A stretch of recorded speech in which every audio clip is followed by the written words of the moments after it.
गणतंत्र दिवस का सीधा रिश्ता भारत में है संविधान से। संविधान में रक्षा की गई है आम जनता के मौलिक अधिकारों की। गणतंत्र दिवस है इसका सबसे मजबूत प्रतीकात्मक उत्सव। लेकिन जमीनी सच्चाई, तंत्र कहां और गण कहां? निजी कंपनियों की बात छोड़ दे तो भी सरकारी कंपनियों में आम श्रमिक, खासकर ठेका श्रमिक है पद से पत्तर हाल में। सरकारी कुलियरियों में ठेका श्रमिक क्यों बन गए हैं काले शासकों के गुलाम?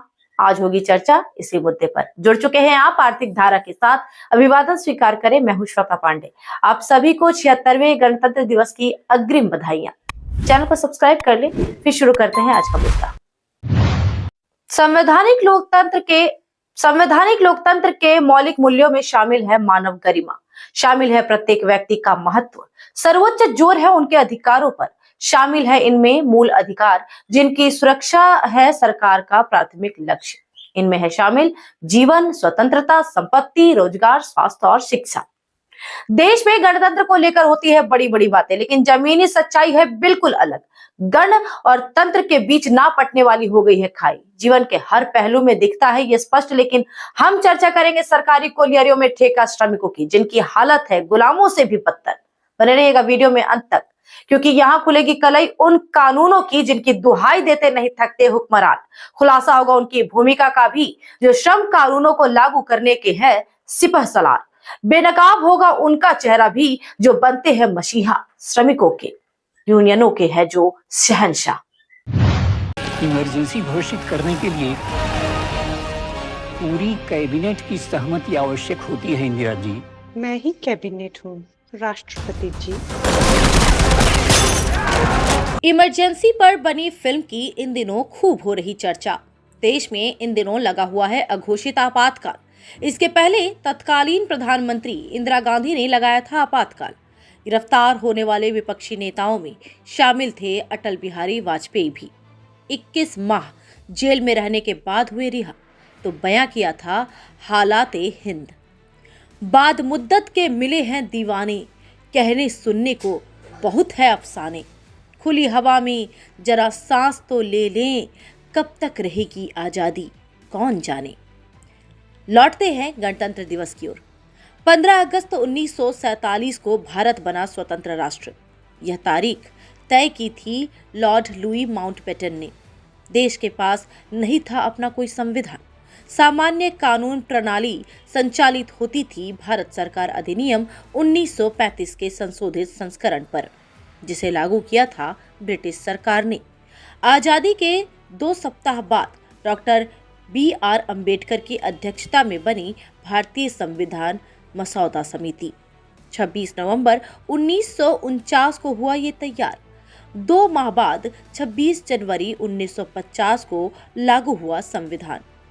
याद दिलाएं आपको कि 19 दिसंबर 1929 को भारतीय राष्ट्रीय कांग्रेस का हुआ था लाहौर में अधिवेशन। पारित हुआ था पूर्ण स्वराज का ऐतिहासिक प्रस्ताव। की गई थी घोषणा 26 जनवरी 1930 को मनाया जाएगा स्वतंत्रता दिवस। पार्टी अध्यक्ष पंडित जवाहरलाल नेहरू ने फहराया झंडा लाहौर में रावी नदी के तट पर। अगले 17 वर्षों तक 26 जनवरी मनाया जाता रहा पूर्ण स्वराज दिवस के रूप में। इसलिए संविधान के प्रभावी होने की तिथि रही 26 जनवरी। लागू हुआ 26 जनवरी 1950 को संविधान की प्रस्तावना। ये प्रस्तुत करता है संविधान के प्रमुख सिद्धांतों को, सभी नागरिकों के बीच स्वतंत्रता का, बंधुत्व का, समानता के प्रति हमारी प्रतिबद्धता का, लोकतंत्र और गणतंत्र के मूल्यों का, आर्थिक और सामाजिक अधिकारों का। पिछले कुछ वर्षों में गिर रहा है लोकतंत्र का स्वास्थ्य। लोकतांत्रिक अधिकारों और संस्थाओं में आ रही है समग्र गिरावट। 34 देशों के प्यू रिसर्च सेंटर ने किया है सर्वेक्षण। लोग नाखुश हैं लोकतंत्र की कार्यप्रणाली से। इसका महत्वपूर्ण कारण है राजनीतिक अभिजात वर्ग के प्रति निराशा। सर्वेक्षण किए गए देशों में से 64% का है दावा, निर्वाचित प्रतिनिधियों और अधिकारियों को नहीं है परवाह। क्या सोचते हैं लोग उनके बारे में? 82% का है कहना, ऐसे देश में रहना है बहुत महत्वपूर्ण, जहां लोकतंत्र सिस्टम सभी के साथ करता है समान व्यवहार। भारत में नहीं रही है ऐसी स्थिति। सुप्रीम कोर्ट ने दिया था आदेश, समान कार्य के लिए देना होगा समान वेतन। सरकारी स्तर पर किया था प्रावधान, स्थायी नेचर के कार्यों में नहीं होगी ठेका श्रमिकों की तैनाती। 6 महीने तक निरंतर कार्य करने पर करना होगा स्थायी। ठेका श्रमिकों को मिलेगी स्थायी श्रमिकों जैसी सुविधाएं, लेकिन जमीनी स्तर पर क्या है हालात? निजी कंपनियों की छोड़ दे बात, सरकारी कोयला कंपनी ईसीएल में क्या है ठेका श्रमिकों की हालत?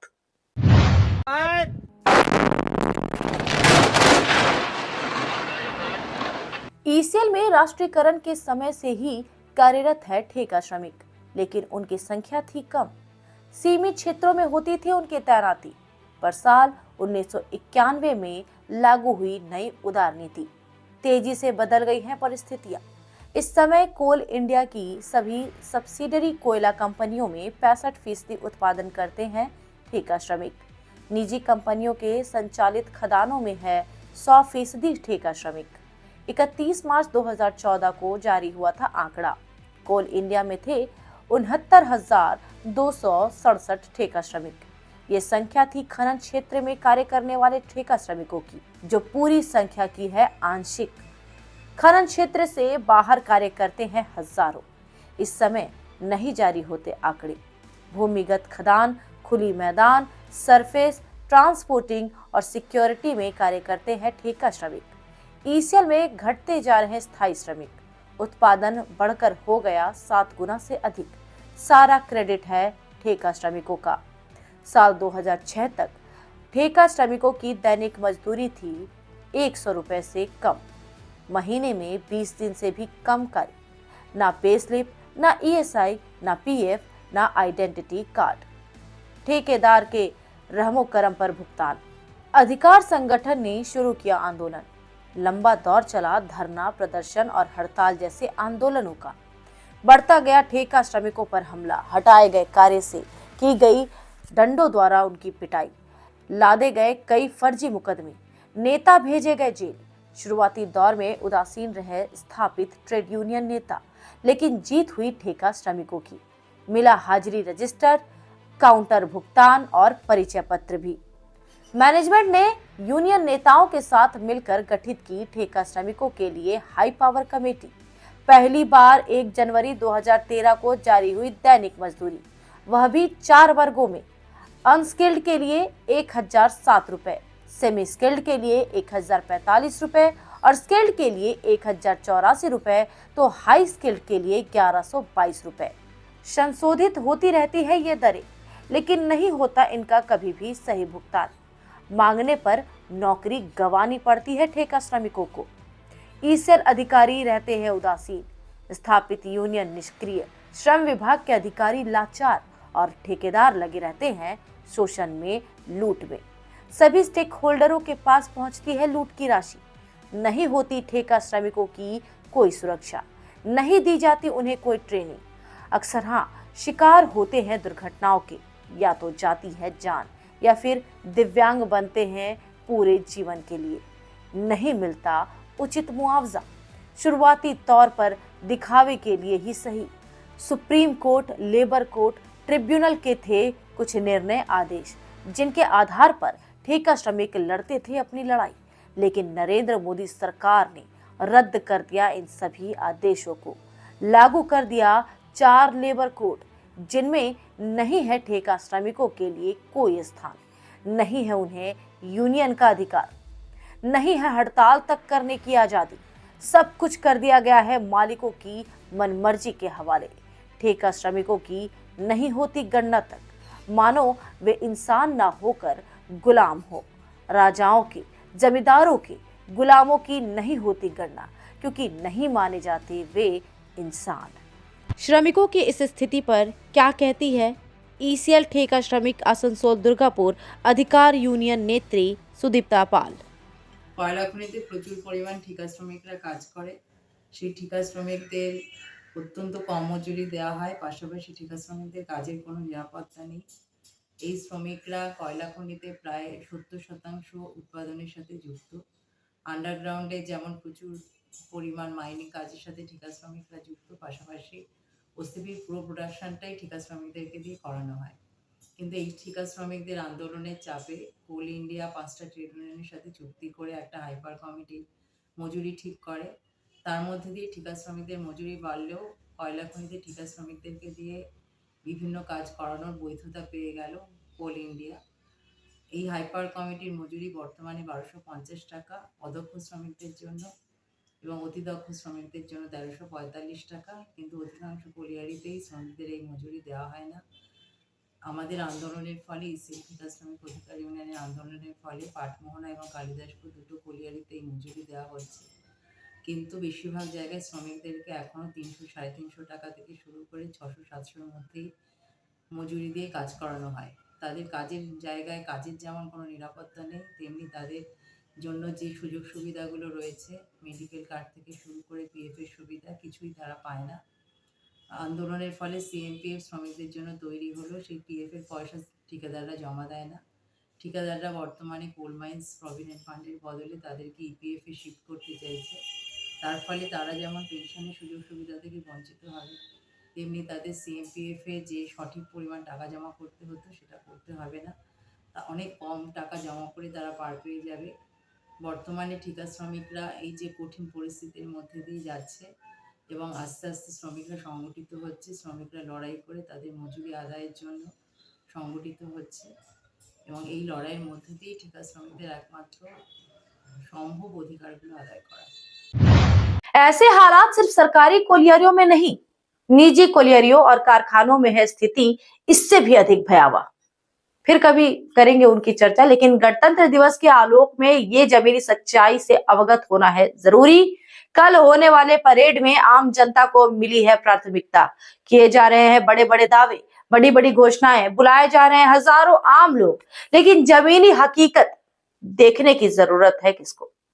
या देखे भी तो क्यों? उन्होंने ही तो रचा है ये सारा सिस्टम। मशहूर शायर रहे हैं मुनव्वर राणा। उनकी हो रही आलोचना पर चर्चित शायर जावेद अख्तर ने लिखी 2 पंक्तियां। नर्म अल्फाज, भली बातें, मुहज्जब लहजे, पहली बारिश ही में ये रंग उतर जाते हैं। इस वीडियो में इतना ही। बने रहे जमीनी हकीकत के लिए आर्थिक धारा के साथ, क्योंकि जो यहाँ है वो नहीं है कहीं और। हम जुड़े हैं अपनी माटी अपनी थाती से। अब देखेंगे दिन भर की कुछ छोटी बड़ी खबरें फटाफट। आप सभी को एक बार फिर से गणतंत्र दिवस की हार्दिक शुभकामनाएं। नमस्कार। गणतंत्र दिवस को लेकर आसनसोल दुर्गापुर पुलिस कमिश्नरेट है हाई अलर्ट पर। राज्य के सीमावर्ती इलाकों में बरती जा रही है गहन सतर्कता। झारखंड सीमा के डिबूडी में वाहनों की हो रही है सघन तलाशी। रूपनारायणपुर, डीसरगढ़, रानीगंज, पांडेश्वर, जामुड़िया में भी हो रही जांच। वाहनों की डिक्की खोल कर ली जा रही है तलाशी। ना हो कोई भी आपराधिक घटना, पूरी मशक्कत कर रही है इसके लिए पुलिस। जनबहुल इलाकों में भी रखी जा रही है कड़ी नजर।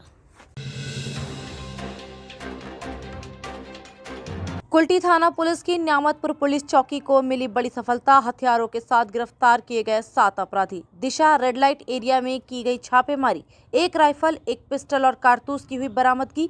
सभी आरोपी है झारखंड के निवासी। उनके कब्जे से जब्त किए गए 2 वाहन भी पेश किया गया। उन्हें आसनसोल जिला कोर्ट में रिमांड में लेकर पुलिस अधिकारी कर रहे पूछताछ। जामुड़िया थाना के समक्ष आदिवासियों ने किया विरोध प्रदर्शन। थानेदार को सौंपा मांगों से संबंधित ज्ञापन। आदिवासियों की जमीन हड़पने का लगाया गया आरोप। उनके पूजन स्थल पर भी है माफियाओं का कब्जा। संविधान में प्रदत्त अधिकार नहीं मिल रहा उनके समाज को। मिलन समिति मैदान से निकाला गया जुलूस। विभिन्न इलाकों की परिक्रमा कर जुलूस पहुंचा थाने के समक्ष। थानेदार सोमेंद्रनाथ ठाकुर ने दिया उचित कार्रवाई का आश्वासन। काकसा थाना पुलिस ने ट्रक के चेचिस नंबर बदलने के आरोप में गिरफ्तार किया 3 आरोपियों को। उनमें शामिल है पानागढ़ निवासी सोनू जायसवाल, अक्षत जायसवाल और गौतम कुमार। तीनों को पेश किया गया दुर्गापुर महकमा अदालत में। पुलिस का है मानना किसी अपराध के तहत बदला जा रहा था चेचिस नंबर। गिरोह के अन्य सदस्यों की हो रही है शिनाख्त। पुलिस अधिकारी जुटे हैं पूरे मामले की जाँच में। कोलकाता से बकथाली जाने के क्रम में दुर्घटनाग्रस्त हो गई पर्यटकों से भरी बस। बस चालक ने काकद्वीप की सीमा के पास खो दिया नियंत्रण। सड़क किनारे खड़े कंटेनर से टकरा गई बस। यात्रियों की चीख पुकार सुनकर जमा हो गए स्थानीय ग्रामीण। चालक समेत 5 यात्री हो गए गंभीर रूप से घायल। दाखिल कराया गया काकद्वीप सुपर स्पेशलिटी अस्पताल में। स्थानीय पुलिस ने यात्रियों का किया रेस्क्यू। और झारखंड के सीमावर्ती पंचेत में हो गई 2 बाइकों के बीच आमने सामने टक्कर। 50 वर्षीय महिला जेगुन बीवी की हो गई मौत, 5 अन्य है गंभीर रूप से घायल। पंचेत बांदा बस्ती निवासी अख्तर मां और पिता को लेकर जा रहा था खोखरा पहाड़ी गांव। बंगाल के रामपुर का निवासी शिवा बावड़ी पिता को पतलाबाड़ी में छोड़कर लौट रहा था घर। उसके साथ था उसका चचेरा भाई अर्जुन बावरी भी।